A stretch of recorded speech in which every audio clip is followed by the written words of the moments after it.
Our team against Burnley in the fifth round of the FA Cup we were 4-4-2, 4-4-1-1 really, but ultimately a 4-4-2, which we were a little bit worried about going to a Premier League team away from home with that formation. But Paul Farman in goal, Bradley Wood at right back, Luke Waterfall, captain, Sean Raggett left centre half, Sam Havergam at left back, midfield right to left. We had Nathan Arnold on the right, Alex Woodyard and Alan Power in the central midfield, Terry Hawkridge tucked in on the left, and then a front two of Matt Rhead and Jack Muldoon. Defensively, we used to get Reedy just to collapse him for us. I think when we looked at the game, when you're going away to a Premier League team as a non-league team, I think the aim is to try to stay in the game as long as you can. So we chunked the game into 6 15-minute periods, which is what we looked to do. We wanted to be ourselves. We'd got to the fifth round of the FA Cup, so we wanted to be ourselves. So we played a 4-4-2. We looked at Burnley, and they actually reminded us a little bit of our Concord Rangers team back in the day. Obviously, a Premier League version of our Concord Rangers team, and we. Like Burnley at Concord Rangers were always the underdog, and we felt like Burnley were that in the Premier League.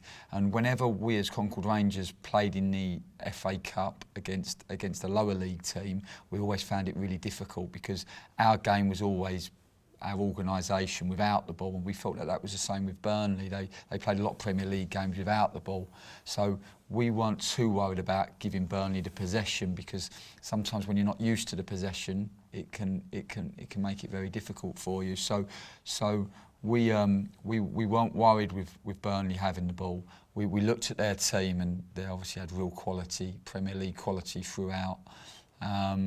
We did feel that maybe they had Flanagan, who's obviously a very good player, but a right footer playing at left back, and they had Airfield as well, who wanted to rotate in and play in the half spaces inside. So we felt that maybe they would.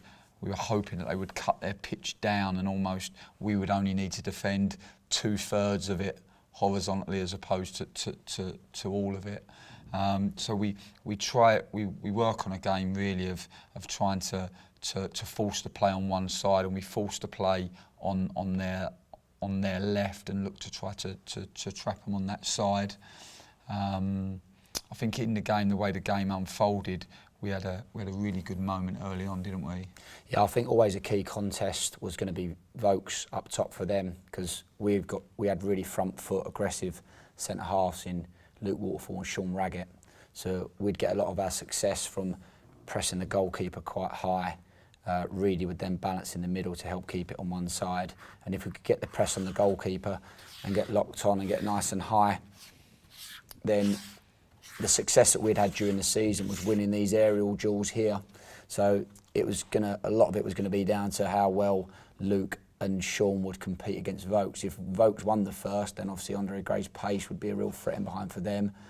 On the same time, if we won that aerial duel, then we felt as though we could pick up a second and then maybe counter against them while they were open. And after 5 minutes, we had exactly that chance where we pressed the goalkeeper. It got kicked to the halfway line.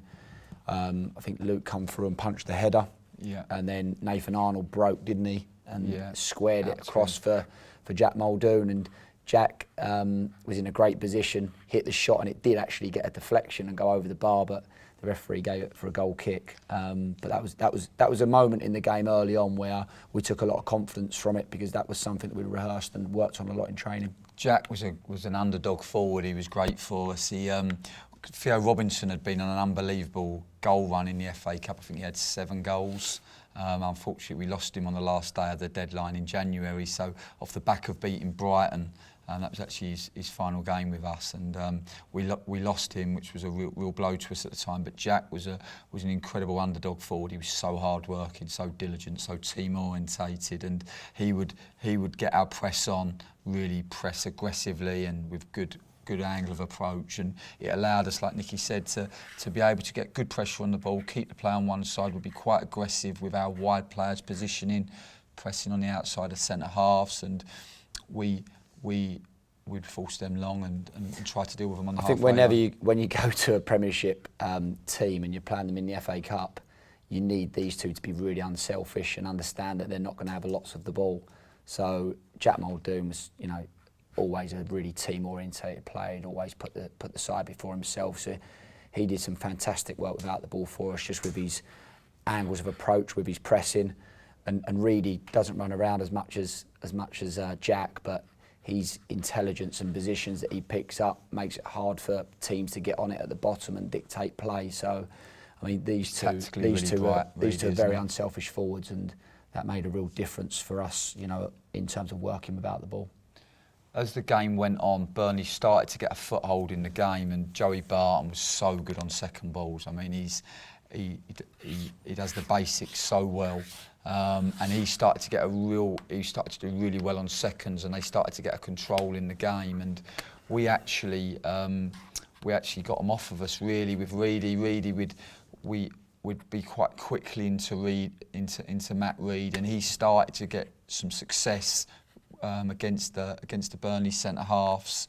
And what happened eventually is that Joey Barton got kind of caught up in a wrestle with Reedy and started to front screen Reedy and got drawn into a battle there, and that started allowing him to compete for first but not second. And then we started to pick up the second ball 2v1 in the midfield, and that allowed us to get a nice control in it. And even when Burnley had possession, I think it was hard for Burnley because they were so used to being the underdog in games and being without the ball, that all of a sudden they had more of the ball.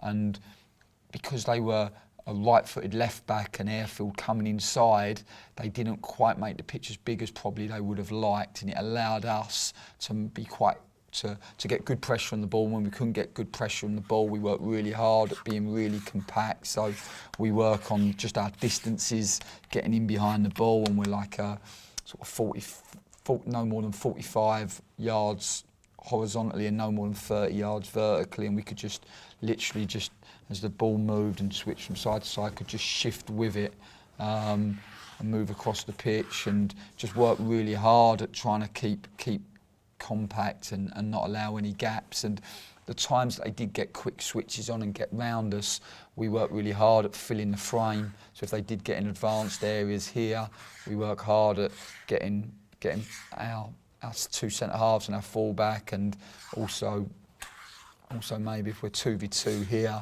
our ball side central midfielder may be in here protecting, but our weak side central midfielder in here as well, just filling up the frame. We always know that we concede around 88, just over 80% of our goals in a 12-yard box. So if we can be really good at stopping the crosses, stopping the entries into that area, and then be really good at filling the frame, that from a defensive point of view, it normally makes us pretty strong.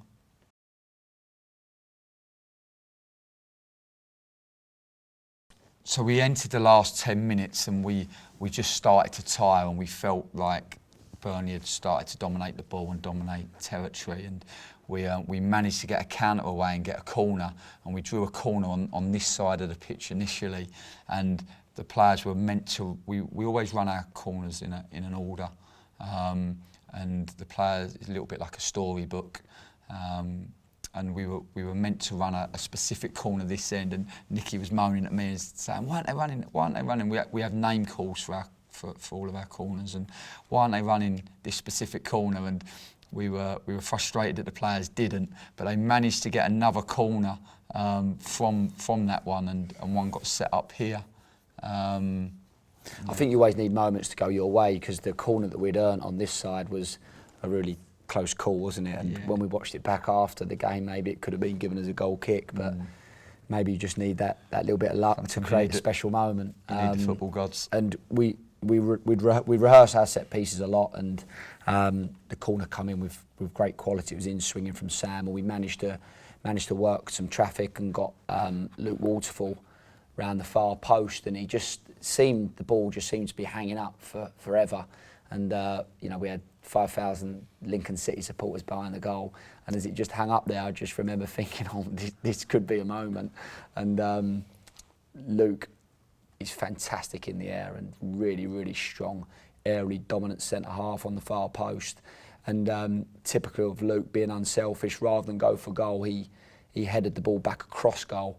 And I always remember we had a forward, Dale Southwell, on loan from Wickham at the time, and I saw Dale's eyes light up as he peeled off to the back post and thought he was going to nod it in on the 6-yard box. But then out of nowhere, sort of big Sean Raggett, Luke's centre-half partner, came over, and them two have been fantastic in doing extra work for the set pieces. So it was perfect that there was these two involved. And just as Dale went to jump to nod it in, Sean Raggett just gave him a really strong arm to hold him off and to also get balance for himself.